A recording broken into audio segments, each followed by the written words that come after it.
ایک اہم اور ضروری مسئلہ پوچھا گیا جس کی وضاحت بہت ضروری ہے۔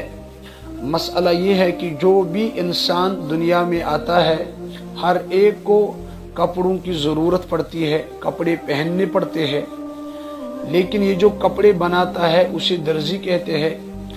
درزی کے پاس ہم لے جاتے ہیں کپڑے بنانے کے لیے۔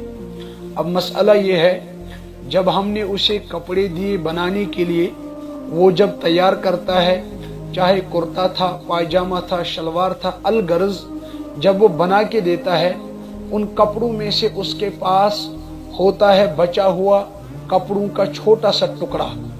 اب مسئلہ یہ ہے وہ جو چھوٹا سا ٹکڑا کپڑوں کا بچ گیا بناتے بناتے، وہ درزی کے لیے استعمال کرنا جائز اور درست ہے یا ناجائز ہے، یا مالک کو واپس کر دینا ضروری ہے؟ یاد رکھنا چاہیے اس درزی نے کپڑا بنانے کے لیے الگ مزدوری لی ہوتی ہے، اس لیے جو اس کے پاس کپڑوں میں سے چھوٹا سا ٹکڑا بچ گیا وہ مالک کو واپس کرنا ضروری ہے۔ اگر درزی نے بغیر اجازت کے خود استعمال کیا اس کے دو گناہ ہے، چوری کا گناہ الگ ہے، خیانت کا گناہ الگ ہے، اور نہ ہی وہ خود ذاتی طور پر وہ بچا ہوا کپڑا کسی غریب کو دے سکتا ہے۔ یہ کیسے جائز ہے؟ کسی اور کا کپڑا ہے، اب وہ یہاں سے صدقہ کرنے لگا ہے، سخی بن بیٹھا ہے، یہ اس کے لیے درست اور جائز نہیں ہے۔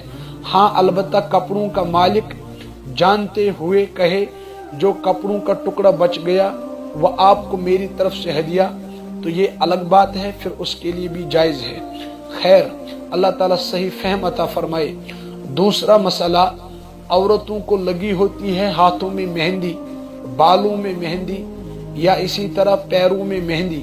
اب مسئلہ یہ ہے مہندی لگا کر وضو کرنا درست ہے یا نہیں، غسل کرنا درست ہے یا نہیں؟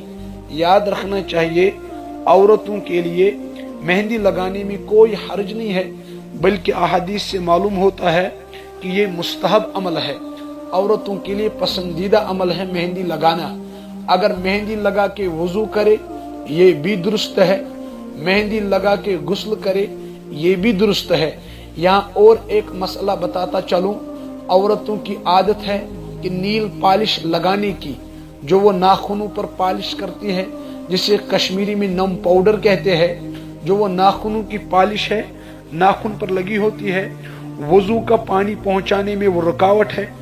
ظاہر ہے اعضاء وضو میں سے کسی بھی حصے پر پانی نہ پہنچے تو وضو درست نہیں ہوگا، اس لیے احتیاط اور خیال اس بات کا رکھا جائے اگر ناخن پالش لگی ہو اس پر وضو بھی درست نہیں ہے، اور غسل کی ضرورت ہو اور یہاں سے ناخن پالش لگی ہو پھر آپ غسل کریں گی، یہ بھی درست نہیں ہے، نہ وضو درست ہے نہ غسل درست ہے۔ اس لیے یہاں بھی خیال اور احتیاط برتنی چاہیے۔ اللہ تعالیٰ صحیح فہم اور سمجھ عطا فرمائے۔